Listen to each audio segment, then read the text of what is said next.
Hello, everyone, and welcome back to the IFINS Science Innovation Showcase. My name is Brianna Larrick, and it's my pleasure to moderate this session in which we will be covering both food science and nutrition topics. As a reminder, please type your questions into the questions box in the GoToWebinar control panel. We will have time for a Q&A after each presenter. Our next presenter in this session is Ed Rogers. Ed is the CEO at Bonumose, and he will be sharing his presentation on gut-healthy tagatose for 20% plus sugar reduction in foods and beverages. Ed, let's take it away.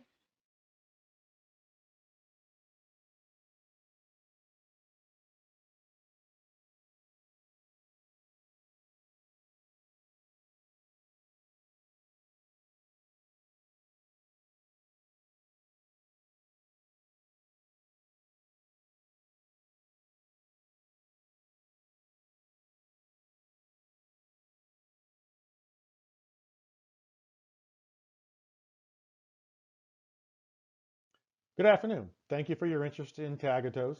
My name is Ed Rogers with Bonumose, and I look forward to talking briefly about how tagatose can help achieve sugar reduction goals in foods and beverages, as well as the all-important health outcome of good gut health and other positive health outcomes.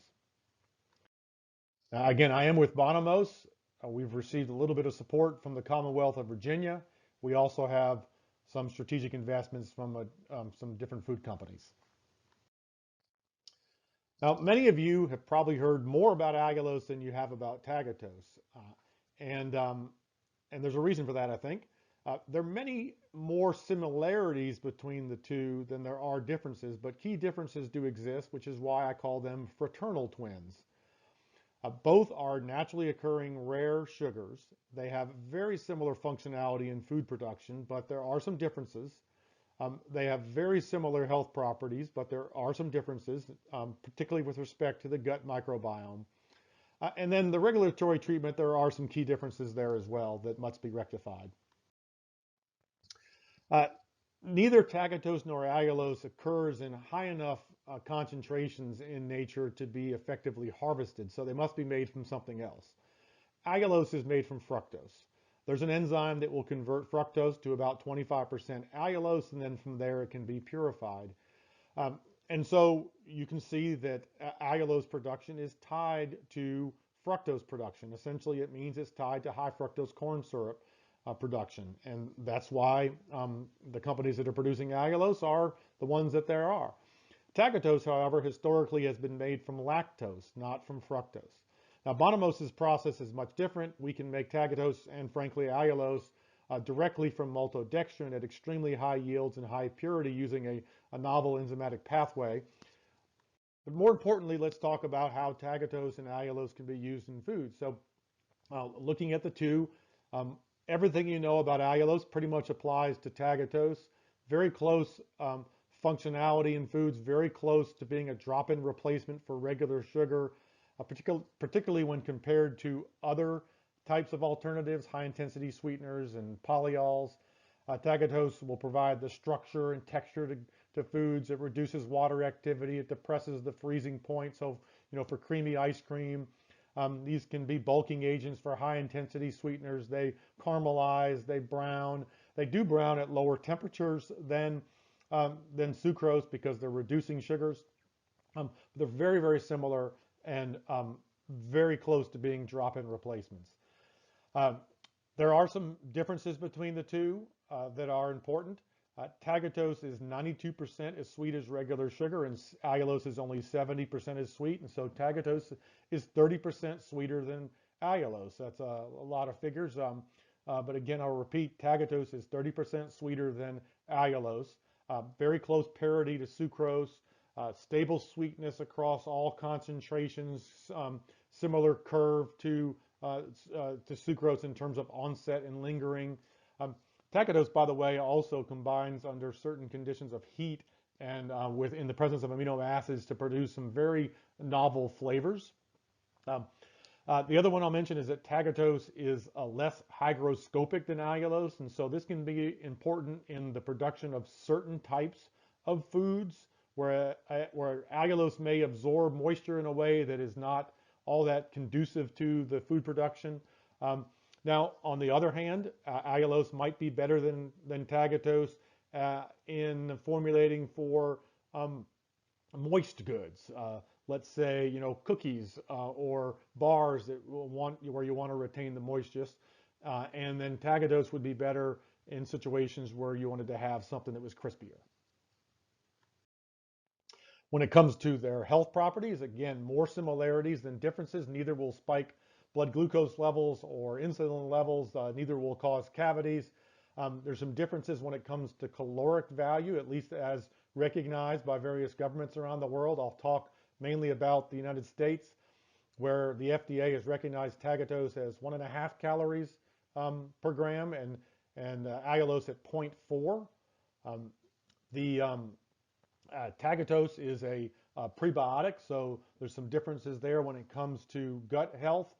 Tagatose gets into the large intestine where it's fermented like fiber in the large intestine, whereas allulose is absorbed fully in the small intestine. So before getting into gut health, just a little interesting tidbit about tagatose and oral health. So, it does not cause cavities. It will break up dental biofilm. But here's something that's really interesting. Tagatose, in a recent study published just last month, was found in the saliva of individuals with good oral health. So these were people who had not consumed tagatose. It's just that tagatose was already in their saliva.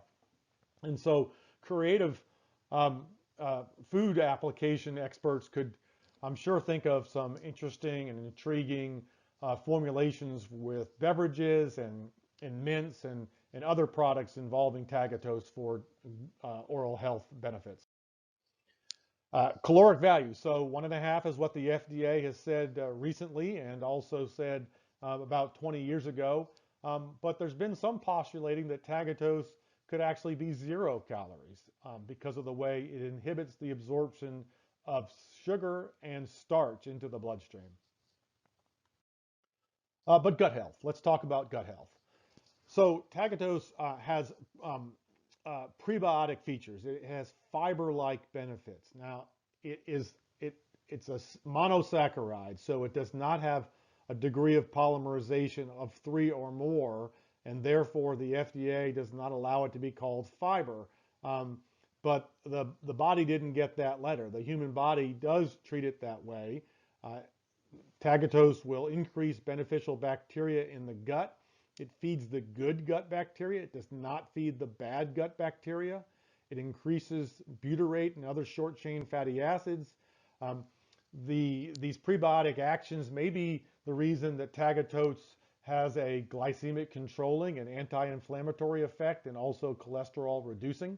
So it's not just a sugar replacement that is eliminating some of the harmful effects that have been associated with excess consumption of sugar, but tagatose is contributing positively to various health outcomes, and most importantly, we would say would be gut health. Here's some information from an unpublished study about how tagatose reduces the toxins produced by Clostridium difficile. I hope I pronounced those words correctly, or at least one of them. Significant reduction in the toxins. And so here's an opportunity for tagatose to be used in foods or even just as a tabletop sweetener and to get into the gut and help fight C. diff. So because it's like fiber, there are some limitations that should be kept in mind. JECFA many years ago looked at tagatose. Actually, over the course of many years, it looked at tagatose, and back in 2016, it suggested that for the average 70 kilogram person, 35 grams per serving would be an appropriate amount. Again, this is average. There are some people where this is much more is tolerated. Allulose, in a study that came out in 2018, I believe it was out of Korea, the amount was said to be 28 kilograms. Now, taking into consideration the potency difference in comparison to sucrose, what that amounts to is that the The 35 grams of tagatose is like replacing 32 grams of sucrose, and the 28 grams of allulose would be like replacing 20 grams of sucrose. And so you're really having an effect of being able to get more sugar replacement by using tagatose, 64% higher given these numbers. And that sweetness potency is something to be kept in mind when it comes to other gastric tolerance measurements. Tagatose and allulose are already better tolerated than other sugar alternatives such as oligosaccharides and polyols. And here's a couple of examples, and feel free to contact us for more details and data.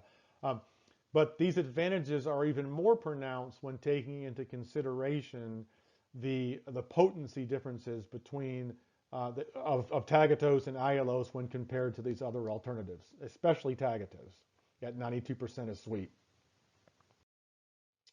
So this may be an odd slide to include in a presentation about food and nutrition, but tagatose is not only good for the gut microbiome and the oral microbiome and other microbiomes on the human body, but also the soil and crop microbiome. So tagatose helps inhibit the pathogens that cause a variety of plant diseases. And a couple that I'll point out that could lead to some creative marketing opportunities is the diseases in apple. Tagatose helps prevent the diseases in apples. Tagatose is also found naturally in apples, and maybe apple containing products with tagatose would be, there could be some interesting work done there. Same thing with ketchup, let's say. So tagatose helps prevent the pathogen, inhibit the pathogen that causes diseases in tomatoes, and tagatose could be used to replace high fructose corn syrup in ketchup. Just a very interesting sweetener with a lot of positive health benefits. So what's the reason for the different regulatory treatment? Well, first let's talk about allulose. Allulose is not even approved for sale in the EU yet, but it should be. There's a group of allulose producers that recently came together and said they're going to be approaching the European Commission to seek the approval for allulose there, and that's a good thing. But allulose, frankly, has an advantage currently over tagatose from a regulatory perspective. No other perspective, in our opinion, but from a regulatory perspective. And that's because nearly 2 years ago, the FDA exempted allulose from the definition of sugar for purposes of the Nutrition Facts Panel. And the basis for this exemption was that allulose does not spike blood glucose or insulin levels. Allulose is safe for teeth, and allulose's caloric value is much less than sucrose. Well, what about tagatose? Tagatose does not spike blood glucose or insulin, as we've discussed. It is safe for teeth. It is really safe for teeth. And I think everybody would agree that 60% less is much less than the caloric value of sucrose. And there are many other positive health benefits of tagatose, including the gut health one that we have discussed. So do not know why the FDA has not exempted tagatose. It has been nearly 4 years since Bonumose submitted a citizen petition seeking the exemption, and there has been no ruling on that yet. If there's anybody from the FDA on this call, we would love to hear from you in the comment and Q&A.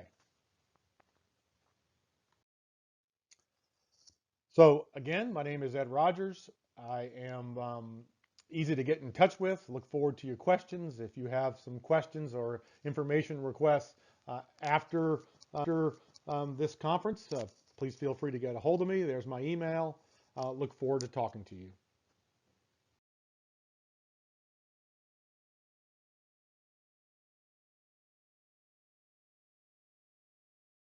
All right, thank you for that presentation, Ed. Definitely interesting to hear about tagatose. My question for you is this available in retail stores or being used in commercially available products? So tagatose from other producers is available in some products. It's not as widespread as allulose at this time. It's just much harder to make than allulose.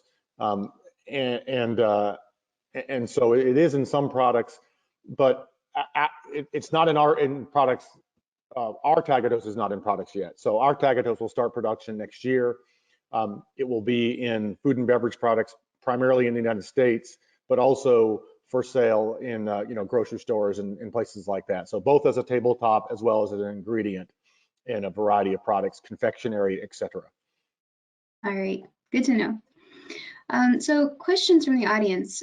You mentioned that tagatose has fiber-like benefits, increasing beneficial bacteria in the gut, glycemic control, etc.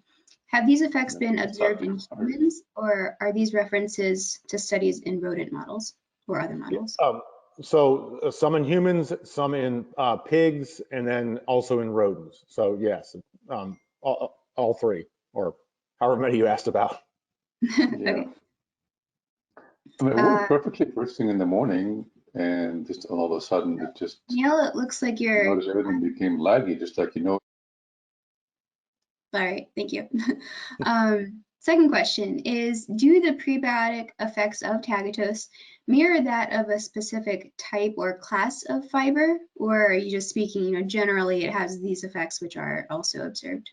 So, yeah, just as a disclaimer, I'm not the expert within Bonumose on this topic, but and so this may not be getting at getting to the question that's being asked, but it's more like soluble fiber, if that helps. And we'd be happy to discuss this offline with whoever asked the question, and we can provide a lot of data that backs up what we're saying. Okay, sounds great. Next question is, can you speak to, are there any, side effects or aftertaste with tagatose? Can you speak to that relative to other non-caloric or low caloric sweeteners? So our observation and the observation of everybody that has studied is that there are no aftertastes with tagatose. There's no chemical notes. There's no odd lingering. There's no bitterness, regardless of how much you take. The sweetness of tagatose is consistent across all concentrations. So it really mimics sucrose in that way. In my opinion, it tastes very much like sucrose. I mean, tasting is believing. But yes, it's got a very desirable sweetness in comparison to other alternative sweeteners. All right. Great. And last question is, can you comment, I know this is kind of new coming into the market, but can you comment on the price of tagatose relative to other sugars, sugar substitutes, or even dietary fibers?